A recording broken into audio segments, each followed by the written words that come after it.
வீட்டை அடமானம் வச்சு இந்த நிகழ்ச்சி கட்சிக்காக நடத்தணும்னு நினைச்சேன். சிறுமைப்படுத்துறாரு. போட தூக்கிக்கிட்டு தலைவரை பாக்குறதுக்காண்டி போடப்ப பைத்தியம்னு சொன்னாங்க. இந்த கட்சிக்காக உழைக்கணும்னு நினைச்சு தலைவர் மேல பற்று வச்சிருந்தாங்க. எனக்கு இந்த மாதிரி ஒரு நிலைமை. தன்மானத்தை இழந்தாச்சு. இந்த கட்சிக்காக சாவு ஒண்ணு. இதுக்கெடுத்தாலும் கோஷ்டி பூசல். தாழ்த்தப்பட்ட சமுதாயத்தில் வறுமை கோட்டு கீழே உள்ளவன் அரசியல் செய்யக்கூடாது. கோஷ்டி பூசல் உருவாக்குறாரு ஒன்றிய செயலாளர். ஜாதி மதம் மொழி இனம் கடந்த திராவிட முன்னேற்ற கழகம்னு சொன்னா ஜாதி இல்லையான்னு கேட்கிறாரு. ஜாதி இல்லையான்னு கேட்கிறாரு. சமூக நீதி திராவிட முன்னேற்ற கழகம்னு சொன்னாக்கா சமூக நீதி கட்சின்னு சொல்றாங்க. ஜாதி இருக்கா இல்லையான்னு கேட்கிறாரு. நம்ம ஒன்றிய செயலாளர் வீட்டுக்கு போனாக்கா தன்மானத்தை இழக்கிற மாதிரி தரக்குறைவா 7.5 வருது. சனியை பிடிச்சவன் வாரான். மன உளைச்சலுக்கு தான் ஆளாக்குறாரு. எந்த ஒரு நிகழ்ச்சியும் தலைவர் காண்டி பண்ணக்கூடாதுன்றாரு. அப்போ இருக்கும் பொழுது என்னோட உணர்வை தலைவருக்காகவும் கட்சிக்காகவும் பண்ணணும்னு நினைச்சாக்கா என்னை சிறுமைப்படுத்தி அசிங்கம் பண்ணி அவமானப்படுத்துறாங்க. கோஷ்டி பூசலை உருவாக்குறாங்க. ஒரு கழக உடன்பிறப்பு இப்படி கண்ணீர் விட்டு கதறக்கூடிய காட்சிகளை பார்த்துருப்பீங்க. ஒரு பட்டியலினத்தை சார்ந்தவர் அப்படிங்கிறதுனாலேயே வந்து ஒரு கிளை செயலாளர் ஆர்கனைஸ் பண்ண ஒரு நிகழ்ச்சிக்கு மேல்மட்ட பொறுப்பாளர்கள் யாருமே வரலை அப்படின்னு அவர் சொல்லி ஆளக்கூடிய காட்சிகள் நீங்கள் பார்த்துருப்போம். இது நடந்த சில தினங்கள் இருக்கும்.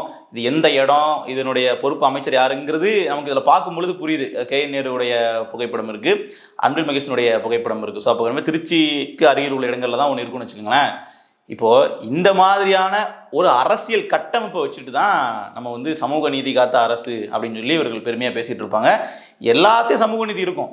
ஒரு கட்டடம் கட்டுறாங்க, அது வந்து ஒரு விடுதியாக வைக்கிறாங்கன்னா சமூக நீதி விடுதி. பேசும்போதெல்லாம் சமூக நீதி ஆட்சி அப்படின்னு பேசுவாங்க. ஆனால் உண்மையிலேயே சமூக நீதி நிலைநாட்டுறாங்களா? உண்மையிலேயே வந்து பார்த்தீங்கன்னா பட்டியலின சமூகத்தினுடைய உரிமைகள் வந்து பாதுகாக்கப்படுதா, இல்லை அடிப்படை உரிமைகள் கிடைக்கப்படுதா அப்படின்னு கேட்டிங்கன்னா இது மாதிரியான விஷயங்கள் நமக்கு அதுக்கு ஒரு உதாரணமாக இருக்கும். இது இந்த வாரம் வெளியான வீடியோ. இது மாதிரி அடுத்த வாரம் ஒரு வீடியோ வெளியாகும். வரக்கூடிய வாரங்களையும் வெளியாகிட்டே இருக்கும். ஏன்னா இது வரைக்கும் நம்ம தொடர்ச்சியாக பார்த்துக்கிட்டே தான் இருக்கோம். இது இந்த ஆட்சியில் மட்டும்தான் நடக்குதா, இதுக்கு முன்னாடி நடக்கலையே அப்படின்னு கேட்டிங்கன்னா இது ஒரு தொடர்கதை தான். ஆனால் இதுக்கு முன்னாடி இருந்த எந்த ஆட்சியுமே காங்கிரஸும் சரி அதிமுக போன்ற கட்சி தமிழ்நாட்டை ஆண்டபோது நாங்கள் தான் சமூக நீதி காத்த அரசு, நாங்கள் தான் வந்து பார்த்தீங்கன்னா சாதியை ஒழித்தோம் அப்படின்னு சொல்லி யாரும் பேசிக்கல. இப்போ பேசக்கூடிய கட்சியாக திமுக இருப்பதனால் இந்த மாதிரி கேள்விகள் அதிகமாக வருது. அதுவும் இது அங்கொன்றும் இங்கொன்றும் நடக்கக்கூடிய விஷயம் கிடையவே கிடையாது. ஆட்சிக்கு வந்து சில மாதங்கள்லேயே அமைச்சர் ராஜகண்ணப்பனை வந்து துறை மாற்றினாங்க. காரணம் வந்து ஒரு அரசு ஊழியரை வந்து அவர் சாதியை சொல்லி திட்டினார் அப்படிங்கிற காரணத்துக்காக. ஸோ அமைச்சர்லேருந்து ஒன்றிய செயலாளர் வரைக்கும் வந்து சாதி புகுத்தப்பட்டு இந்த அளவுக்கு வந்து இறுக்கமாக இருக்குது அப்படின்னா திமுகவே வந்து நம்ம ரிஃபார்ம் பண்ண வேண்டியிருக்குல்ல, மறு கட்டமைப்பு பண்ண வேண்டியிருக்கு கட்சியவே. இப்போ இவர்கள் எப்படி மக்களை திருத்துவாங்க, இவர்கள் எப்படி தமிழ்நாட்டில் சமூக நீதி நிலைநாட்டுவாங்கன்ற ஒரு கேள்வியும் இருக்குது. அவர் சொல்கிறாரு பாருங்க, ஒன்றிய செயலாளர் வீட்டுக்கு போகும்போது என்னை இப்படிலாம் சொல்லி திட்டுவார் அப்படின்ட்டு. அப்போ இது வந்து இதெல்லாம் கேட்டுக்கிட்டு தான் கட்சியில் வந்து நமக்கு ஒரு அங்கீகாரம் கிடைச்சிடாதா? ஏன்னா இப்போ அவரோட புகைப்படத்தெல்லாம் வச்சு கட்சி தலைவரோட புகைப்படத்தெல்லாம் வச்சு ஒரு போஸ்டர்லாம் ரெடி பண்ணியிருக்காரு. எப்படியாச்சும் நமக்கு ஒரு அங்கீகாரம் கிடைச்சிடாதா அப்படிங்கிற அந்த ஏக்கம் இருக்கு இல்லையா, அது வந்து காணாமல் போயிட்டே இருக்குது. இது வந்து கழகத்துக்கே மிகவும் ஆபத்தானது என்பதை நாம் கூறிக்கொண்டு அடுத்தது இன்னொரு தமிழ்நாட்டையே வந்து உலுக்கிய ஒரு சம்பவம். சென்னை வேளச்சேரியில் ஜெப்டோ ஊழியர் பார்த்திபன் அப்படிங்கிற ஒரு நபரை வந்து ஒரு 2 பேர் வெட்டியிருக்காங்க. ஆனால் அது ஒரு கும்பலாக சேர்ந்து பண்ண ஒரு சம்பவம். சரம் மாதிரியே வந்து ரோட்டில் போயிட்டு இருந்த நபரை வெட்டியிருக்காங்க.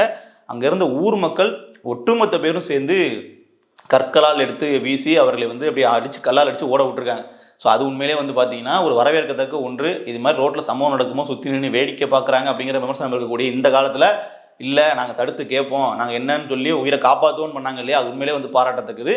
அந்த இளைஞர் வந்து இன்னைக்கு மருத்துவமனையில் அனுமதிக்கப்பட்டிருக்காரு. தீவிர சிகிச்சை வந்து போயிட்டுருக்கு. சரமாரியான வெட்டு அவர் கீழே விழுந்ததுக்கு அப்புறமாவும் வந்து சேர்ந்து வெட்டியிருக்காங்க.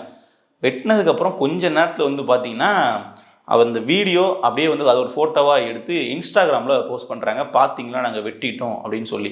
சரி அது யார் பண்ணா அப்படின்னு பார்த்தீங்கன்னா அந்த வெட்டின நபர்களே அதை பண்ணியிருக்காங்க. எதுக்காகனா தீபாவளி அப்போ நடந்த சண்டை.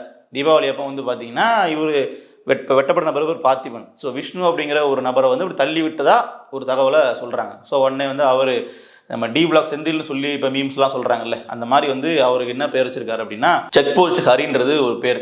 செக் போஸ்ட் ஹரின்றவரை கூட்டிட்டு வந்து 2 பேர் இப்படி வெட்டியிருக்காங்க. வெட்டிட்டு சோஷியல் மீடியாவில் போஸ்ட்டும் பண்ணுறாங்க. இப்போ போலீஸ் வந்து ஒருத்தரை தேடிக்கிட்டு இருக்காங்க, ஒருத்தரை கைது பண்ணியிருக்காங்க, அந்த கூட்டாளிகளையும் கைது பண்ணியிருக்காங்க.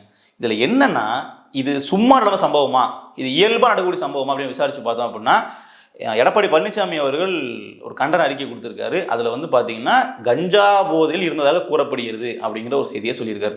ஸோ அவர் ஒரு அறிக்கையில் குறிப்பிடார் அப்படின்னா முகாந்திரம் இல்லாமல் இருக்கிறதுக்கான வாய்ப்புகள் இல்லை. ஸோ அவருடைய அந்த அறிக்கையை வச்சு நம்ம இதை வந்து பேசுவோமே.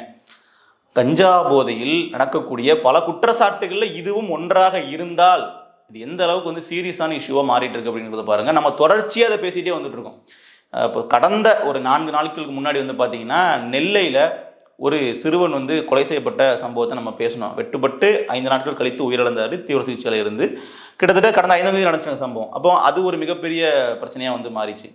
அதே மாதிரி தொடர்ச்சியாக கஞ்சா போதையில் இந்த இப்போ சில தினங்களுக்கு முன்னாடி நம்ம ஒடிசாவை சேர்ந்த சுராஜ் அப்படிங்கிற இளைஞர், வடமாநில இளைஞர், அவரை வந்து 4 மைனர் பசங்க கஞ்சா போதையில் வெட்டின காட்சி நம்ம பார்த்துருப்போம். அதெல்லாம் நெஞ்சை பதைப்பதைக்க வைக்கக்கூடிய காட்சிகள். இப்போ இன்றைக்கி ரோட்டில் போட்டு வெட்டக்கூடியது. இவங்க எல்லாருமே வந்து சின்ன பசங்களாக இருக்காங்க. இவங்களுக்கு ஒரு ப்ரொஃபைல் இல்லை. படிக்கிற பசங்களாக இருக்காங்க. ஸ்கூலுக்கெல்லாம் போகிறாங்கன்னு தெரியல. ஆனால் சோஷியல் மீடியாவில் வந்து இதை போஸ்ட் பண்ணுறதுக்கெலாம் அந்த அறிவுலாம் இருக்குது. ஸோ அப்போ வந்து அடிப்படையில் வந்து ஒரு முட்டாள்கள், படிப்பறிவு இல்லாதவங்கன்ற அர்த்தம் இல்லை. இயல்பாக வந்து மொபைல் யூஸ் பண்ண தெரியுது, அதெல்லாம் பண்ண தெரியுது. ஸோ வந்து காட்டு மிருகங்கள் மாதிரி வாழ்கிறவங்களாம் இல்லை. நாகரிகமான உலகத்தை வாழக்கூடிய உயிரினங்கள் தான் இது. ஆனாலும் வந்து பார்த்தீங்கன்னா எது கெத்து, எது வந்து உயர்வான விஷயன்றது தெரியாமல் நாங்கள் உன்னை வெட்டிட்டோம் பார்த்தியா, நாங்கள் தான் பெரிய ஆள் அப்படின்னு காட்டுறதுக்காக ஒருத்தவனை வந்து கொலை பண்ணுற அளவுக்கு கொலைவெறி தாக்குதல். இது வந்து ஏதோ ஆள் வச்சு அடிச்சுட்டு அப்படி நம்ம தான் பெரிய ஆள் காட்டுறதுக்கான சம்பவம் கிடையாது. ஏன்னா அதெல்லாம் காலகாலம் நடந்துட்டு இருக்கு. இது முழுக்க கொலைவெறி தாக்குதல். நம்ம கொலை தான் பண்ணுறோமா அப்படின்னு தெரிஞ்சு பண்ணுறாங்களாங்கிறது தான் நமக்கு இங்கே இருக்கிற கேள்வி. ஏன்னா போலீஸ் எப்படி இவர்களை பிடிச்சிரும்? பொது வழியில் நடு ரோட்டில் வெட்டுறாங்க. ஒரு பக்காவாக வந்து பிளான் பண்ணி மாட்டிக்காத மாதிரி ஒரு கொலை பண்ணுறாங்கன்னா அது வேற. அது வந்து ஒரு கேஸாக மாதிரி விசாரணை பண்ணாங்கன்னா வேற. வெட்ட வெளி நடு ரோடு அங்கே வந்து இப்படி வெட்டுறாங்க பொதுமக்கள் பார்வையில் அப்படின்னா அப்போ அதில் என்ன இருக்குன்னா நிச்சயமாக இது மாதிரியான போதை கலாச்சாரம் இதற்கு மிகப்பெரிய காரணமாக இருக்குங்கிற ஒரு அச்சம் இருக்குது. நாட்டில் சாதாரணமாக பொதுமக்கள் நடந்து போகிறதுக்கு ஒரு அச்சம் இருக்குங்க. அன்றைக்கி கூட ஒருத்தவங்க சொல்லியிருந்தாங்க, இப்போல்லாம் வந்து ஒரு முன்னாடிலாம் வந்து பெண்கள் தனியாக நடந்து போகிறதுக்கு ஒரு பயம் இருக்கும். தனியாக ஆள் இல்லாமல் நம்ம போகிறோமே பாதுகாப்பு இருக்குமா, யாராச்சும் செயினை பறிச்சுட்டு போயிடுவாங்களா அப்படிங்கிற ஒரு பயம் இருக்கும். இப்போ வந்து ஆண்களுக்கே அந்த பயம் இருக்கக்கூடிய சூழல் வந்து ஏற்படுத்திட்டு இருக்காங்க. ஆள் இல்லாத இடத்துல போகிறதுக்கோ இல்லை தெரியாத இடத்துல போகிறதுக்கோ. குறிப்பாக இந்த மாதிரி சின்ன பசங்களாம் இருக்காங்க இல்லையா, இந்த மண்டையில் டை அடிச்சுக்கிட்டு இந்த ஒரு மாதிரி பார்க்குறதுக்கே வந்து பிள்ளைங்க ஒரு ஸ்டைலில் இருக்கக்கூடியவங்களெல்லாம் கிட்ட போகிறதுக்கே ரொம்ப பயமாக இருக்கக்கூடிய சூழல் இருக்குது. அன்னைக்கு கூட சொல்லியிருந்தாங்க, அந்த சுராஜோட சம்பவம்லாம் பேசப்பட்டு இருக்கும்போது தான் அவங்க இந்த மண்டை இந்த மாதிரி குருவி கூடு கட்டின மாதிரி மண்டை வச்சுருந்தாங்க, இல்லை இந்த மாதிரி டை அடிச்சிருக்காங்க அப்படின்னா அவங்ககிட்டே நீங்கள் போகாதீங்க, ரொம்ப ஆபத்தான மிருகங்கள்ன்ற மாதிரி போட்டிருந்தாங்க. ஆரம்ப காலகட்டத்தில் வந்து பிள்ளைங்க அப்படிங்கிற விஷயத்தை கலாய்க்கிறது எனக்குமே உடன்பாடு இல்லை. அது அவங்க விருப்பம், என்ன ஒன்று பண்ணிட்டு போகிறாங்க, அதில் என்னென்ன விட்டுட்டு இருந்தோம். இன்றைக்கி அது அப்படியே ஒரு கஞ்சா கூடாரமாக அவர்கள்லாம் இதுக்குள்ளே இருக்கிறாங்க அப்படின்னு பார்க்கும்போது உண்மையிலேயே பாதுகாப்புக்காக அவர்கள்ட்ட தள்ளி இருக்கிறது தான் சரின்ற மாதிரி படுது. இதை நிச்சயமாக வந்து போலீஸ் தரப்புல இருந்து இந்த மாதிரியான நபர்கள் ஆரம்பத்திலேருந்தே இது மாதிரி வேலைகள் ஈடுபட்டிருப்பாங்க. சோஷியல் மீடியா எடுத்து போட்டுக்கிட்டே இருப்பாங்க. நாங்கள் வந்து இப்போ வெட்டினதுக்கப்புறம் எடுத்து போடுறான்ல, வெட்டுறதுக்கு முன்னாடியே நான் வெட்ட போகிறேன்னு எடுத்து போட்டிருப்பான். நாங்கள்லாம் யார் தெரியுமான்ற மாதிரி வீரவசனம் பேசியிருப்பான். இந்த கொலை பண்ணுறது இதெல்லாம் வந்து ஒரு பெருமையான விஷயம் மாதிரி ரீல்ஸ்லாம் ஷேர் பண்ணியிருப்பான். அப்போவே இவரை நம்ம தூக்கியிருந்தோம்னா கண்காணிப்பு வளையத்துக்குள்ளே கொண்டு வந்து கட்டுப்பாட்டுகளை கூட்டி வச்சு ஏன்பா அப்படி போட்டேன்னு கேட்டிருந்தோம்னா இன்னைக்கு இந்த மாதிரியான ஒரு கொலைவெறி தாக்குதல் நடந்திருக்காது அப்படிங்கிறது என்னுடைய கருத்து. இது இந்த ஒரு நபர் மட்டும் இல்லை, இந்த ஒரே ஒரு சிறுவர்கள் மட்டும், இந்த கேங்கை மட்டும் இல்லை, தமிழ்நாடு ஃபுல்லாக இருக்குது. சென்னையில் தான் இருக்காங்கலாம் கிடையாது. சவுத்துலேருந்து வெஸ்ட்டு ஈஸ்ட்டுன்னு எல்லா இடத்துலையுமே இவர் வந்து இருக்கிறாங்க. இது ஒரு மாதிரி வந்து பார்த்தீங்கன்னா நம்ம என்ன பண்ணாலும் நம்ம மேலே பெரிய அளவில் கேஸ் வராது, நம்ம மைனர் அப்படிங்கிறதுனால ஈஸியாக வந்து உள்ளே போய்ட்டு வெளியே வந்துடலாம் அப்படிங்கிற தைரியத்தில் வந்து பண்ணுறாங்களா, இல்லை இவர்களை இதுக்கெல்லாம் பயன்படுத்திக்கலான்னு சொல்லி ஒரு குரூப்பு திட்டமிட்டு இவர்களை கஞ்சா போதைக்கு அடிமையாக்கி பயன்படுத்திக்கிறாங்களா அப்படிங்கிறதும் நிச்சயமாக காவல்துறை இதை வந்து தீர விசாரிக்கணும். ஸ்டாலின் அவர்களும் வந்து பார்த்தீங்கன்னா போதை கலாச்சாரத்துக்கு எதிராக பிரச்சாரம் பண்ணுறாரு. ஆனால் வீரியமாக ஒரு நடவடிக்கை அப்படிங்கிறது எடுக்கிற மாதிரி தெரியல.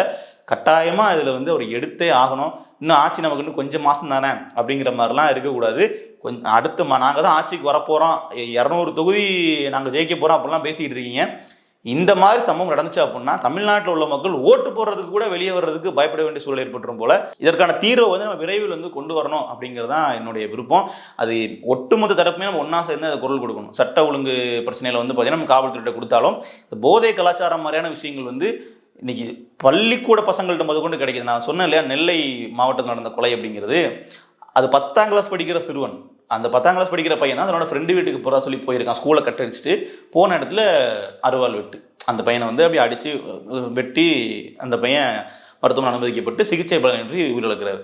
அப்போது ஸ்கூல் பையனுக்கு எப்படி அந்த கஞ்சா கிடைக்குது அப்படிங்கிற அந்த நெட்வொர்க்கை நம்ம பிடிச்சாலே ஒரு பல பேரை நம்ம தடுக்க முடியுமே. அது எப்படி? ஏன்னா இவங்களாம் ஒன்றும் வந்து பார்த்தீங்கன்னா கஞ்சா செடியை வளர்த்து காய வச்சு பயன்படுத்துறது இல்லை உயர் ரக போதைப் பொருள் கொக்கைன் அப்படின்னா அதுக்கான ப்ராசஸ் வேறு, இவர்களால் அதை பண்ண முடியாது. இப்போ வெளியே இருந்து உள்ளே வருதுன்னா அந்த நெட்வொர்க் என்ன? இங்கே இவர்களை கைது பண்ணி கஞ்சா பயன்படுத்துகிறவங்களை கைது பண்ணுறதுங்கிறதுலாம் அதெல்லாம் நம்ம சாத்தியமே கிடையாது. ஏன்னா யார் எங்கே வேணாலும் இருக்கலாம், ஆனால் அந்த சப்ளை நெட்வொர்க் அப்படிங்கிறது ரொம்ப இருக்காதுல்ல. அப்போ வெளியிருந்து உள்ளே வர்றதை நம்ம தடுத்தோம் அப்படின்னாலே இதை நம்ம மொத்தமாக தடுக்கிறதுக்கான வாய்ப்புகள் இருக்குது. அப்போ அதை ஏன் வந்து பண்ண மாட்டேங்கிறாங்க? அமைச்சர் மாசு சொல்கிறாரு, இங்கே நாங்கள் கஞ்சா புழக்கமே இல்லாத மாநிலமாக தமிழ்நாடு வச்சுருக்கோம்னு சொல்லி மீடியா முன்னாடி பச்சையாக வந்து போய் சொல்கிறாரு.